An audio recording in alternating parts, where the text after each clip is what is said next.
16-year-old Rafa Castillo lived in the peaceful, sea-breezed hills of Cebu, where narrow streets twisted between colorful houses and the sound of tricycles echoed through the afternoon air.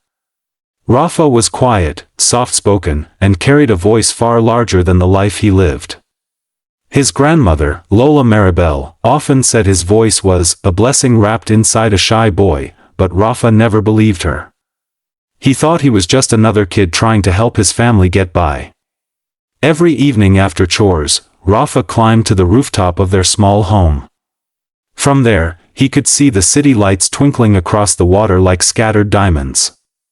With the night wind brushing his face, he felt safe to sing, free from judgment, free from fear. His favorite songs were Elvis Presley classics. Something about Elvis's tone, sincerity, and soul felt like home to him. Rafa would close his eyes and sing, "Can't Help Falling in Love," letting the lyrics float into the night, carrying his secret dreams with them. One sunset, as the sky glowed orange and pink, a foreign tourist strolling through the neighborhood paused when she heard Rafa's voice drifting down from the rooftop. She lifted her phone and recorded a short clip, not knowing she had just captured something extraordinary. She posted it online with the caption, "A golden voice found in Cebu." The video exploded overnight. Rafa woke the next morning to hundreds of messages, thousands of shares, and comments calling him the teen Elvis of Cebu. He was stunned. His family was speechless. They had never imagined something like this could happen.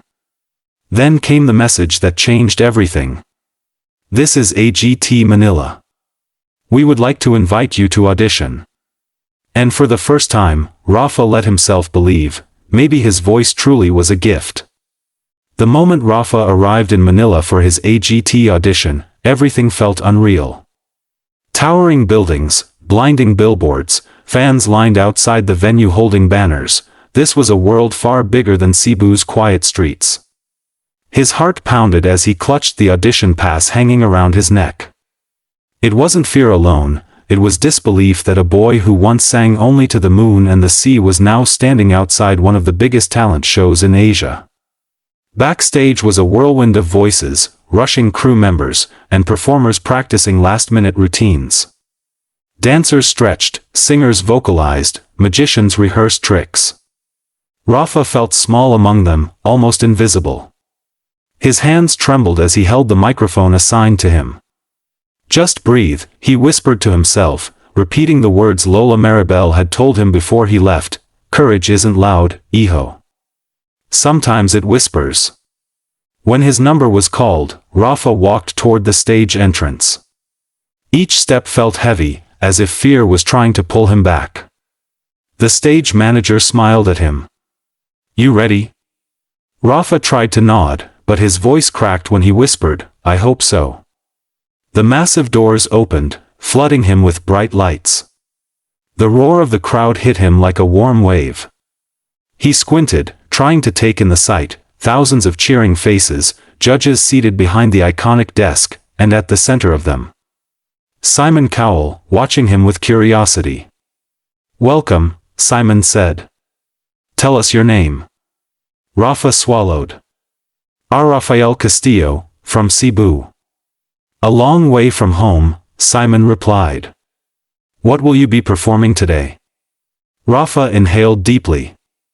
"A tribute to Elvis Presley." As the music queued up, Rafa stood alone under the spotlight, terrified, trembling, but ready. He closed his eyes and sang the first note. The first note that left Rafa's lips didn't just echo, it electrified the entire auditorium. It was soft at first, trembling with nerves, but the tone carried the unmistakable warmth and velvet richness of Elvis Presley, wrapped in the purity of a young Filipino heart. The audience fell silent instantly, leaning forward as if drawn by an invisible thread. Rafa's voice grew steadier with each line. The shaky boy who walked onto the stage moments ago began to transform. His shoulders relaxed, his breathing deepened, and something inside him, something he had only felt on his rooftop in Cebu, finally awakened. He wasn't just performing. He was living the song. When he reached the chorus, a collective gasp rippled across the hall. The clarity, the vibrato, the emotional depth pouring from his voice felt impossible for someone his age. Even backstage contestants stopped what they were doing to listen. Simon Cowell's expression slowly shifted from curiosity to disbelief. He leaned back in his chair, eyebrows raised, mouth slightly open. "Is this really happening?" he whispered to the other judges. As Rafa powered through the final verse, he hit a high note filled with raw emotion, one that sounded like heartbreak, hope, and destiny all at once. The audience froze. Phones shot into the air. Some people covered their mouths. Others were already crying. By the time the last note floated through the auditorium, Rafa's hands were shaking, his chest rising and falling rapidly. He wasn't sure if he had done well or ruined everything. For a moment, there was silence, long, heavy, breathless. Then, suddenly, the entire audience exploded into a standing ovation. Rafa's eyes widened as thousands of people stood, cheering, clapping, screaming his name. Even the judges rose from their seats. And Simon Cowell was still standing, still stunned, still speechless. For several long seconds after Rafa finished singing, the judges didn't even try to speak. The audience was still on their feet, cheering wildly, but at the judges' table there was only stunned silence. Simon Cowell stared at Rafa with the kind of expression people rarely ever saw on his face, pure shock mixed with admiration. Finally, Simon leaned into the microphone. "Raphael," he began, voice steady but warm. "In all my years on talent shows, I have never heard a young performer channel Elvis with such sincerity, depth, and soul." The audience screamed, and Rafa's heart raced.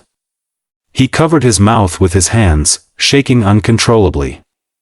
Simon continued, "Elvis is a legend. Untouchable. But what you did today? You didn't copy him. You honored him, and made the song your own." He paused, letting the weight of his words settle. "And I'll say something even crazier, Elvis would be proud of you." At that moment, the theater exploded with screams. The other judges nodded vigorously, one of them wiping tears, another saying, "That was once in a lifetime." Rafa felt dizzy. Was he dreaming? Was this really happening? Then Simon pushed his chair back, stood up, and walked toward the golden buzzer. The crowd instantly recognized what was about to happen.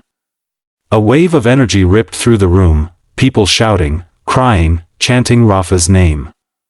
Simon looked up at Rafa with a small smile. "You deserve this," he said. And with a firm, almost dramatic gesture. Boom! Simon slammed the golden buzzer. Golden confetti burst from the ceiling like a waterfall of dreams. Rafa dropped to his knees as tears streamed uncontrollably down his face. Crew members clapped. The judges stood. The audience roared louder than ever. Simon stepped onto the stage himself, rarely seen on AGT, and gave Rafa a heartfelt hug. The clip would go on to break the internet. In the days following his golden buzzer moment, Rafa's life transformed faster than he ever imagined. His performance traveled across continents, translated into different languages, and reacted to by thousands of creators online. People called him the Cebu Elvis, the golden voice teen, and the boy who brought Elvis back. Interviews flooded in, magazines wanted his story, and global music producers reached out with interest. Yet, amid all the noise, Rafa remained the same humble boy who once sang to the stars on a quiet rooftop. But something had changed inside him, purpose. Rafa realized that his voice could do more than entertain. It could heal, inspire, and bring comfort to people who needed a smile. So he started a small campaign called Spread the Smile. With permission from AGT, he visited children's hospitals, singing gentle Elvis ballads to kids undergoing treatment. He performed in elderly homes, where residents cried listening to songs from their youth. He even hosted a small benefit concert in Cebu, donating all proceeds to families struggling with medical bills. Everywhere he went, the reaction was the same: joy, gratitude, and hope. Rafa felt something deeper than fame. He felt connected to people's hearts in a way he had never experienced. When he returned for the AGT semi-finals, the auditorium erupted the moment he stepped on stage. The judges applauded him even before he sang a single note. Simon leaned forward and said with a smile, "Raphael, you didn't just shock the world, you inspired it." His semi-finals performance received millions of views within hours, and whether he won the competition or not no longer mattered to him. What mattered was the journey, the courage he found, the hearts he touched, and the smiles he spread.